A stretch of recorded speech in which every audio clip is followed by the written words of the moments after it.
Hey guys, Brian over here again, and today we're going to talk about a car that's very special to me and dear to my heart.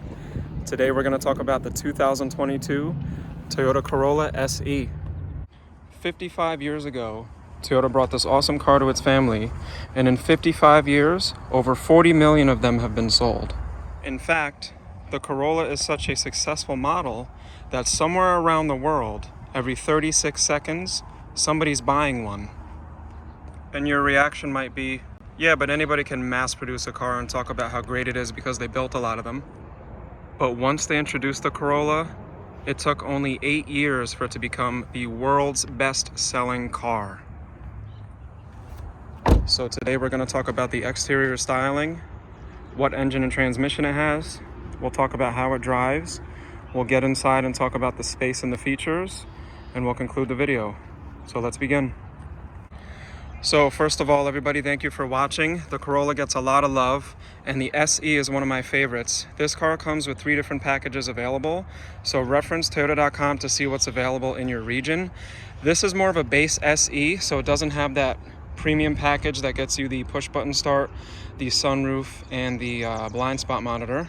And it also doesn't have the Audio Plus, which is a separate package, or the third package, which is Audio Plus with the JBL. However, I wanted to get this video because it's hard to get cars right now, and this car is here, it's cleaned up, and it's ready to go home to its new owners. I actually didn't sell this car, so I'm not going to be able to drive it. You will have to refer to a separate video, but I will talk about the way it drives because I have a lot of miles under my belt in this car.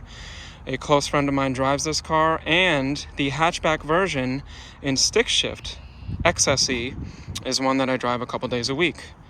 So, starting with the exterior, the first thing you'll notice is how much different the front end is than your regular Corolla LE. In fact, at every angle, something's different. The wheels are different, the rear end is different, but I like to start in the front. I notice right away that I have the Triple J LEDs here.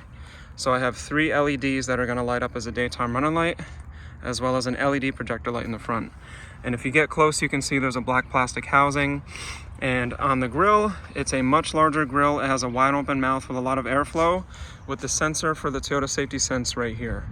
And if you're not familiar with Toyota Safety Sense, it is a system with a radar device and a camera so it can see what's in front of it, sense cars and people. It has automatic high beams and a couple other great features, which we'll get into later. Back down to the grille, I do have some non-functioning vents here, but I do have a horizontal LED strip, which is great. All of the airflow is going through to the front.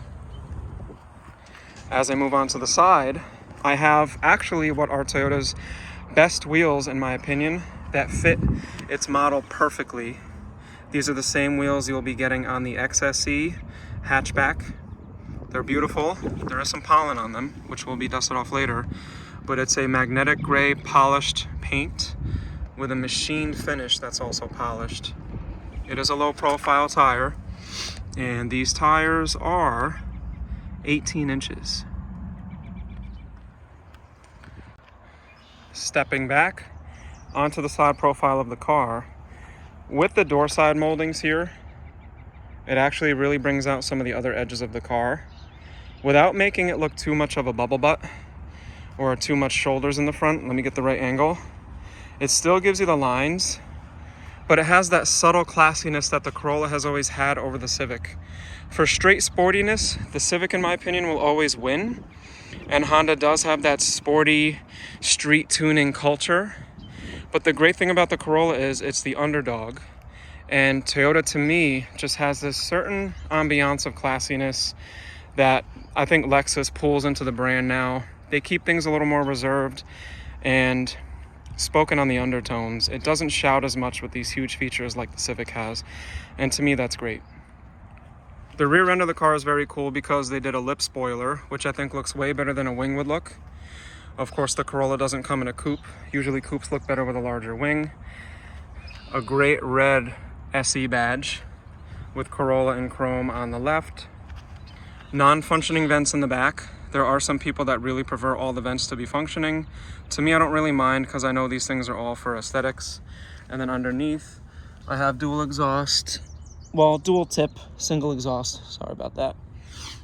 It does have a sport tune suspension, which we'll talk about when I talk about the way it drives. And of course, much bigger reflectors in the back.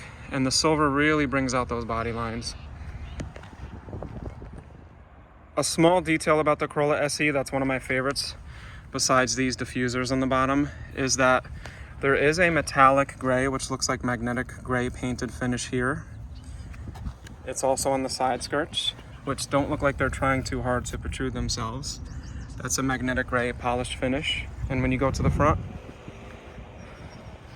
you have a magnetic gray metallic bezel around the LED fog light here, which to me looks great no matter what color Corolla Sport that you get.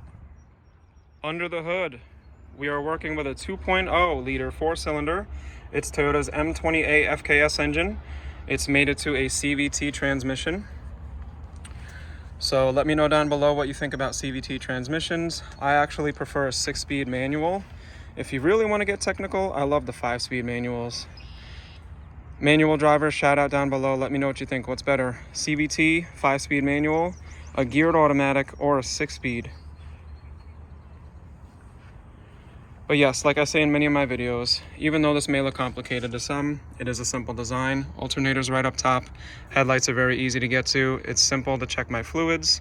I can even check my brake fluid pretty easily right here. Battery comes right out when it's time to do it. Very easy to check or service my air system. And of course, I have my fuel rail and my coil packs right up top. Toyota's not making them with the dust cover standard on this car. I've noticed that they're gone. They don't put it in.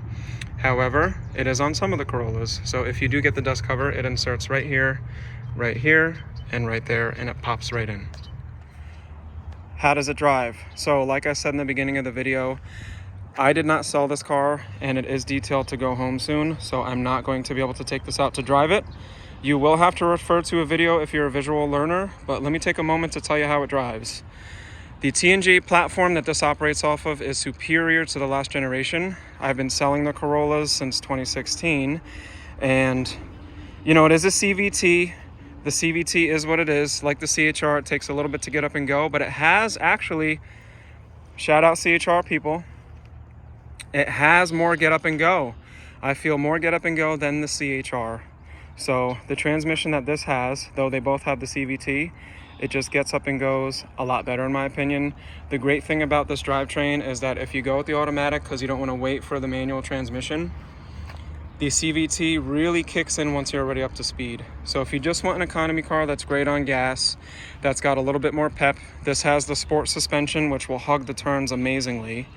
You forget that you're in a Corolla sometimes when you hit the back roads through the mountains and you really put this car through a turn while maintaining speed or increasing speed. This takes it, which is nice. And I've driven the new Civic. The new Civic is great. Two awesome options. But with the Corolla, I mean, that TNGA, not only is it handling, you know, Toyota always builds safety into their cars. And the whole purpose of TNGA frames is safety. So let's get inside this car. We'll talk about some of the space, the storage, and then we'll work our way up front. By the way, shout out to my nephew, Chris. He's gonna be turning 11. He watches all my videos. Thank you for supporting me, buddy. This is actually a car that I want you to get when you're old enough to drive. So if you're watching this video, comment down below, buddy, and keep this one in mind, all right? What's in the trunk? How much space do we got? With the simple push of a button, it comes up halfway. I raise it the rest myself. And here's what we have. Pretty much all the SEs are gonna have your all-weather mats with the all-weather cargo protector, but don't hold my feet to the fire because every store is different. All blacked out. No silver letters now or gray letters for the Corolla. Lots of space, and if I have any hatchback SE or hatchback XSE drivers watching, I'm sorry to say this, but the space is a lot better in the sedan. The seats do fold down in a 60-40 split. I can't fold them down from a lever up top over here like you would in the Camry. There's actually a little button that I have to push right behind the headrest. So when I push this little button down, that's what my 40 down looks like, and then 60's on the other side. But let's get in the back seat, talk about the space, and move our way to the front. Oh, and real quick before we go to the front passenger side, your anchors here are very easy to get to. I know there's a high chance there's gonna be some babies and some kids back here, so they make that simple to get to. and your seatbelt clips, they don't disappear. I'm not going to mention the competition that these disappear on, but I'd like to hear in the comments if you know who it is. But there are some trade-ins we get where when you try to buckle up the kids, this just goes into a vortex and you can't find it. And you're literally bending over looking for a clip that you'll never find ever again. Not with these. So with the cinch of your hand, you can plug it right in there, clip your kids in, clip your back passengers that might not be able to clip themselves, and you're good to go. And if they need, armrest right in the middle. Now let's go up front. And here's what it's like being the co-pilot of a 2022 Corolla SE.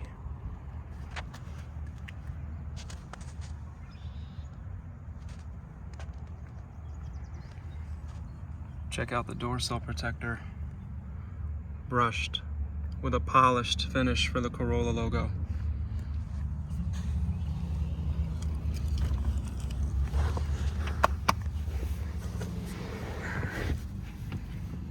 I'm gonna recline my seat a little bit. All right, onto the front door card. A little bit more space. This is definitely doable. It goes back pretty far with a dedicated bottle holder. Same styling as we work our way to the front. I love the brushed finishes that they're doing instead of chrome. Toyota, awesome. Not a ton of piano black like you have on the Corolla XSE hatch, but I will say, even though people don't like that piano black that you'll have on the Corolla XSE hatch, I like the piano black. It is a scratch magnet, but with a Swiffer, I can clean that up quick. This doesn't have any of the piano black. More of a softer material up on the front. So interesting, on the back doors, we have a harder material. On the front, it gets softer, which is just like the CHR if you saw my CHR video. I like this. So when I'm hanging my arm out, this is comfortable. I guess Toyota figures in the back, you know, you're gonna have kids, you're gonna have people that don't really care about things like this, but your co-pilot's gotta get taken care of, right? Then of course we have that traditional styling with the brushed chrome finish here, which is similar to the old Corolla IM/Scion IM. IM drivers, where are you at? Comment down below. I love the IM. And we have the piano black here. Great visibility. Here's my eye level. Let me close the door. I am the co-pilot in one of these cars because my buddy has this car in white, the 2020 edition. I love this car. Very comfortable car. We've gone places in that car. And speaking of going places, let's go on over to the driver's side. So you just picked up your new Corolla SE. And you want to know what it's like before you pick it up and actually take it home because you reserved it because they're hard to get. Here's what it looks like.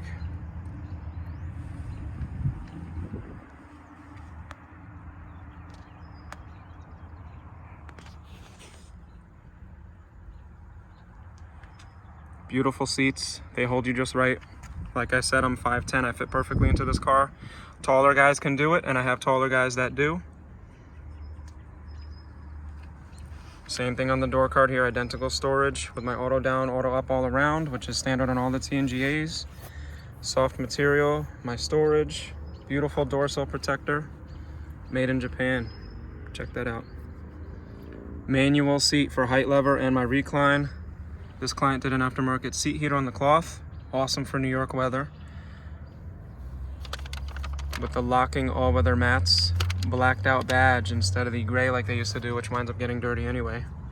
Let's get inside this car and start it up.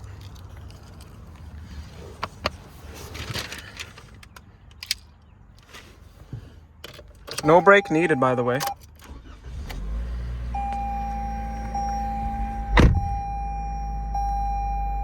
Simple introduction, just like the CHR. Here's what we look like. Amazing visibility. I love the windows here. The A-pillar is nice and small. I have a full 180 goggle view everywhere I look. I love the Corolla and Camry steering wheels. Nice fat leather wrapped steering wheel. Sorry, LE drivers. Love this. This is done by hand. It's the last thing they do on the Toyotas. With more of that brushed silver, but they give you the chrome here, so the most important thing sticks out, your badge. Nice and small. This gives me a sporty feel. Very easy to access my menus on the MID and do my cruise control, which is no longer a stalk in the back. It's all up front, so everything is visible, and it all lights up a nice light blue at nighttime. fully automatic headlights with my paddle shifters. To access the paddle shifters, I just go down into D, push it over to M, and I can paddle plus and minus, or I can toggle it like this. And when I put in park, my automatic parking brake kicks in. Here's the piano black that people, there is a lot of hate in the piano black. I think it looks amazing. Yes, it shows fingerprints. Yes, it'll scratch up if you're not careful with it, but to me, it just gives it some liquid feel. I think it's really nice. More of the piano. Single zone digital climate with a touchscreen. And notice that touchscreen, when I'm sitting at the right ride height, it disappears right into the dash. Very legible backup camera. It has Bluetooth backup camera, Apple CarPlay, Android Auto. For Toyota Safety Sense, I have an adaptive cruise control that I can change the following distance sensitivity to. It has roadside assist, so it'll actually show some of the road signs here, like the speed limit. The automatic headlights actually give me automatic high beams, also part of Toyota Safety Sense. And the pre-collision system that operates off of the camera. It'll sense people and cars and brake if I don't brake in time. It's not a self-driving car. Storage. Great for a phone at an angle. The USB, in my opinion, is at an awkward spot. I think the USB should have been, I don't know, here or here, but that's just me. Would it have been awkward to put it here? Because that would have been easy. They have their reasons, I guess, but pretty good glove box, bigger than the Camry, which is nice. Same soft material here with a black stitching. Up top, I don't have an auto-dimming rear view mirror, but Safety Connect is standard. Make sure you get registered. And the yellow lights. Would have been cool to see the white LED, but give Toyota time. You know, they take their time. I do like the black upholstery on the ceiling, just like my truck. I feel like it gives a great contrast so your eyes can focus on what's outside. Lights on both mirrors with a slide out for the sun. But overall, awesome. The dash doesn't come up super high, and this is a very soft material. Pro tip, go and get you one of the custom fitted silver sun visors for the summertime. It makes the world's difference because it fits perfectly. I got one for my truck. Very legible here. It's an easy reader. The XSE hatch has that digital display, which is great. Let me know if you guys want to see a review on the XSE hatch and 6-speed manual. I am not going to get one here, but there's a 2021 that I drive a couple days a week. I'll gladly do a video on it. And the MID simple reader with different menus. I will go through the menus on my tutorial video on this car, so be sure to check that out. It's simple. It's utilitarian with a slight classy design, but remember, you're in the economy car class. This is just a sportier version. This is not a sports car, which means you don't have to pay sports car insurance. I'll give you a quick little sample of how the visibility is driving it around.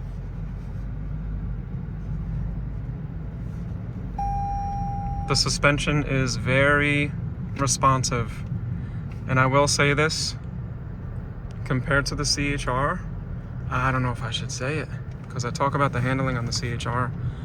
I feel like this car actually does handle a little bit better than the CHR. Maybe it's the weight. Maybe the weight on this is just slightly setting a bad example in the parking lot. Maybe the weight distribution is just a little better in this car. But the CHR is a very cool car. So here's what it looks like going around the lot. That's all I can give you. Sorry, it's sold and it's going home in like an hour. I don't want to drive it on people and dust it up.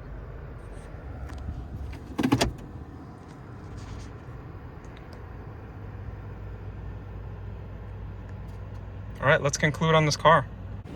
So there you have it, the 2022 Toyota Corolla SE without any of the 3 add-on packages. Like I said, be sure to check out Toyota.com to see what's available in those packages. Let me know if the video helped you, and if there's something I missed, I'll gladly go over it with you, because you know you'll always catch me in the comments. And let me hear what you want to see in the next video. So thanks again for your support, guys. Peace.